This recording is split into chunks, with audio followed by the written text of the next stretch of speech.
سلامونه د ګل په څیر مینه‌ناکو هیوادوالو، جمعه مو مبارک او جمعه مو هم نیکمرغه. په دې هیله چې د خیر او د خوښۍ او برکت څخه ډکه جمعه مو یا ډکه ورځ مو ترسره کړې وي او تېره کړې مو وي. ښه راغلاست وایم تاسو ټولو ته. نن نو زه رخصت یم او ومې غوښتل چې د یو ګیلاس کافي یا قهوې په کومک او همکارۍ سره یو ډیر غټ کار تر سره کړم. د دې لپاره چې نور نو د مني موسم دی او په مني کې خو نو په کابل کې هوا سړه وي او زه هم هغه کس یم چې ګلان مې خوښیږي، ګلان لرم، ګلدانۍ لرم، حالانکه چې په بولاک کې هم ژوند کوم، ولې خوښیږي مې چې حتما باید په کور کې ګلان واوسي، شین بوټی واوسي.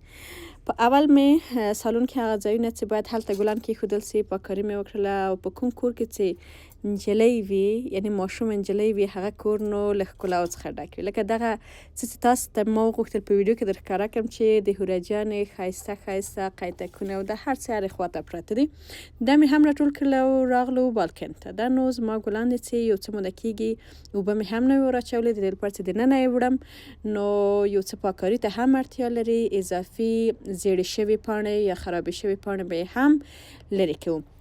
تاسو هم که چیرې په کور کې که ویلۍ لرئ یا په بلاک یاستئ، ولې په بالکن کې مو ګلان ایښي اوسي نو کوښښ وکړئ چې ورو ورو نو د کوټو دننه ته ولېږدوئ، انتقال یې کړئ، د دې لپاره چې هوا د سهار وخته د شپې لخوا ډېره زیاته سړه وي. که د ورځې لمر هم وي بیا هم د شپې لخوا څخه امکان لري چې ګلان مو خراب سي، وسوځېږي. نو بهترینه لاره یې دا ده چې کوټې ته یا هم دننه کور ته انتقال کړئ او کوښښ وکړئ مخکې له هغه څخه یو څه پاککاري وکړئ. دغه ګل نو په هکله درته وایم چې دا زموږ په کور کې تقریبا 6 کلن ګل دی، یعنې د ډېر پخوا څخه دی او ډېر ښه بوټی دی. کاکتوس دی، د کاکتوس البته یوه نوعه ده او ډېر ښه ده چې په کور کې بېلابېل ډوله ګلان ولرو.